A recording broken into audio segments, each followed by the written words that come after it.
이제 세 가지를 이제 비교를 해보는 거죠. 순수하게 증여했을 때는 2억 4천이 나왔고, 그 다음에 매매를 했으면 9,300이 나왔습니다. 그런데 부담부 증여를 하면 1억 1,400이 나왔죠. 그런데 우리는 매매할 상황이 아니었습니다. 매매를 하면 10억을 아들이 아버지한테 줘야 되는데 이게 안 됐잖아요. 그래서 이거를 지워보면,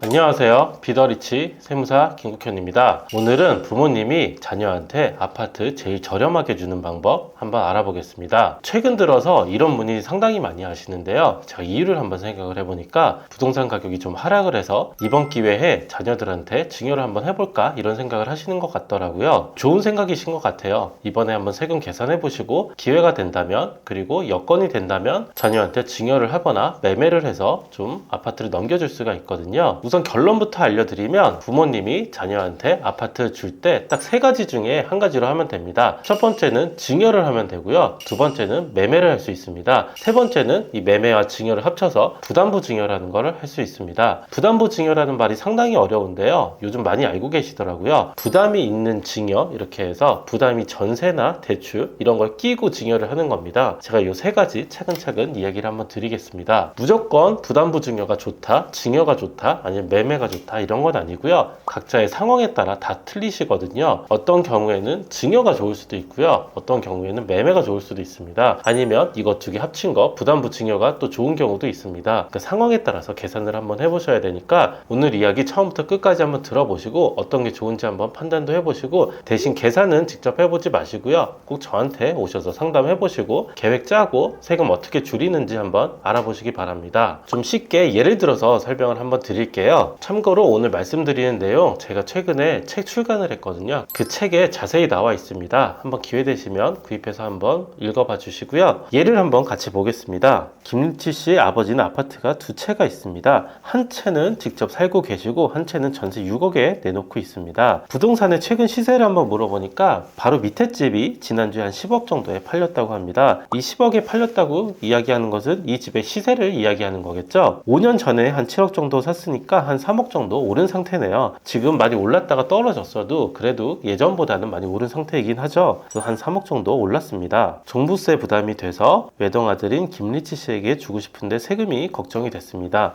최근에 종부세 납부서가 이제 많이 날라오긴 하더라고요. 종부세가 한 작년이나 재작년에 비해서 아주 많이 낮아졌습니다. 개인적인 의견으로는 아직 높긴 한데 종부세가 사실은 완전 없어졌으면 좋겠는데 그래도 상당히 많이 낮춰졌습니다. 그래서 비더리치 세무사와 상담을 하러 갔습니다. 김리치 씨가 제일 잘한 건 뭐죠? 저한테 상담 오신 게 제일 잘한 거죠. 아무튼 이 케이스로 증여와 매매, 부담부 증여 한번 모두 다 비교를 한번 해보겠습니다. 첫 번째로 아버지가 자녀한테 줄 수 있는 방법은 증여입니다. 증여란 거는 이제 순수하게 증여를 해주는 거죠. 10억에 대해서 증여를 다 해주면 됩니다. 이 아파트 밑에 집이 10억에 팔렸다고 했잖아요. 그러니까 그 10억을 그대로 증여가액으로 해서 증여를 할 수가 있습니다. 사실 여러 가지 판단을 한번 해봐야 됩니다. 이 집 말고 또 다른 집이 팔린 게 있는지, 아니면 뭐 감정을 한번 해볼지, 이런 또 판단은 해볼 수 있습니다. 1번의 경우를 선택하는 경우에는 증여가액을 좀 낮춰야 증여세가 좀 낮아지니까 어떻게 낮출 수 있는 방법이 있는지 한번 또 찾아볼 수 있습니다. 예를 들어서 감정을 해보면 10억보다 더 적게 나온다면 감정을 진행을 할 수도 있겠죠. 최근에는 이제 부동산 가격이 이렇게 하락하고 있으니까 감정이 좀 낮게 나올 수도 있거든요. 그런 탁감을 통해서 감정을 또 알아볼 수가 있습니다. 이런 거는 저한테 상담 오셔서 물어보시면 되고요. 그래서 첫 번째, 자녀한테 증여하는 거, 10억 아파트를 순수하게 증여를 하는 겁니다. 10억에 대한 증여세가 엄청 많이 나옵니다. 한 2억 4천만 원 정도 나오거든요. 물론 공제를 하면 조금 더 낮아지긴 하는데 공제 제외하고 한 2억 4천 정도 세금이 나옵니다. 보통은 이 증여세가 부담이 돼서 한 다른 방법 2번이나 3번을 물어보러 많이 오시는데요. 그럼 이제 두 번째로 자녀와 매매를 한번 생각을 해봅니다. 최근에 시세가 10억 정도라고 했으니까 이 정도에 매매를 하겠다, 어떤가요? 이렇게 물어보는데요. 김리치 아버지가 5년 전에 7억에 사서 3억 정도 이제 늘었습니다. 그러면 이렇게 3억에 대한 양도세를 내시면 되고요. 3억에 대한 양도세는 9,300만 원 정도 나옵니다. 증여세에 비해서 엄청 낮게 나오네요. 그래서 보통은 이제 양도를 하면 안 되냐 이렇게 또 많이 물어보시거든요. 세금이 적게 나오니까요. 그리고 여기서 아주 조심하셔야 될 게, 증여세는 누가 내는 거죠? 증여세는 아들이 내는 겁니다. 근데 이번 같이 매매를 한다고 하면 누가 세금을 내죠? 세금은 또 아버지가 냅니다. 아버지가 아들한테 아파트를 줄 때 증여세는 받는 사람이 내는 거니까 아들이 내고요. 그런데 매매를 하게 되면 파는 사람이 내는 거니까 아버지가 냅니다. 그러니까 1번처럼 증여를 하게 되면 아들이 2억 4천을 내야 되는 되는데 이번처럼 매매를 하게 되면 아버지가 0.93원, 9,300만 원을 아버지가 내면 됩니다. 그런데 증여를 할 때 생각을 해보시면 아파트를 증여를 했는데 아들이 2억 4천 현금이 없잖아요. 그래서 이게 좀 안 되는 겁니다. 그래서 이번처럼 생각을 하는 건데, 그래서 매매를 생각했더니 아버지가 또 세금을 내도 된다고 합니다. 그러면은 아버지가 뭐 아들한테 이 집을 주면서 9,300만 원 정도 부담을 하겠다고 하면 될 수가 있겠죠. 그런데 이번은 현실적으로 좀 어려운 게 있습니다. 뭐가 어렵냐면요, 아버지와 자녀가 매매를 해야 되는데 실제로 매매라는 것은 돈을 주고 사고 파는 겁니다. 그러니까 아버지가 부동산 10억짜리를 아파트를 주고 아들이 10억을 아버지한테 실제로 줘야 됩니다. 안 주면 뭐죠? 안 주면 그냥 증여입니다.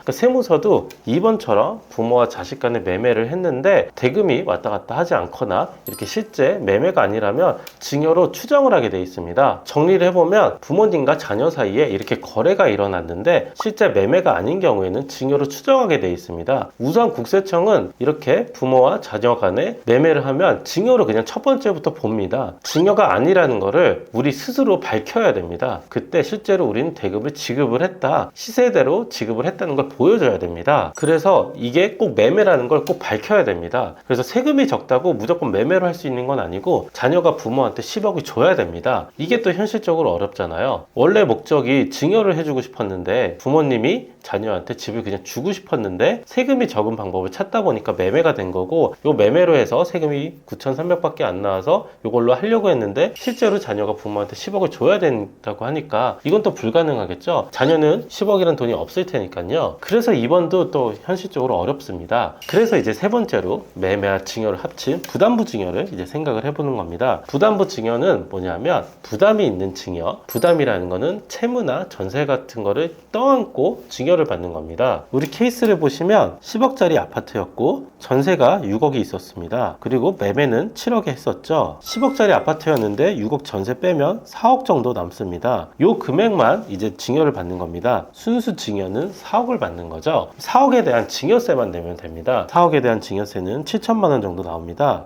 여기까지만 보면 아주 싼데 한 가지 더 고려해야 되는데요. 아버지도 이익을 본 게 있습니다. 어떤 이익을 봤죠? 아버지는 이 6억 전세금을 안 갚아도 됩니다. 자녀한테 떠넘긴 걸로 이익을 봤다고 봅니다. 그래서 이 이익에 대한 양도세를 또 계산을 해야 됩니다. 이 이익을 본 거에 대해서, 그러니까 이 10억짜리 아파트 중에 6억만큼 60%만큼 내가 빚을 안 갚아도 된다고 이익을 봤으니까 요거만큼 비율대로 해서 양도세 계산을 합니다. 이 4억은 증여를 해서 무상으로 줬지만 6억은 넘어갔으니까 요거에 대한 이익 양도세를 또 계산을 해봐야 됩니다. 비율에 대해서 양도세를 계산해 보면 한 4,400 정도 나옵니다. 그러면 아들이 내야 되는 증여세 7,000이랑 아버지가 내야 되는 4,400 이렇게 합쳐보시면 한 1억 1,400 정도 나오네요. 이제 세 가지를 이제 비교를 해보는 거죠. 순수하게 증여했을 때는 2억 4천이 나왔고, 그 다음에 매매를 했으면 9,300이 나왔습니다. 그런데 부담부 증여를 하면 1억 1,400이 나왔죠. 그런데 우리는 매매할 상황이 아니었습니다. 매매를 하면 10억을 아들이 아버지한테 줘야 되는데 이게 안 됐잖아요. 그래서 이거를 지워보면 부담부 증여와 매매 중에 어떤 게 더 저렴한지 비교를 한번 해보시면 1억 이상 차이가 나죠.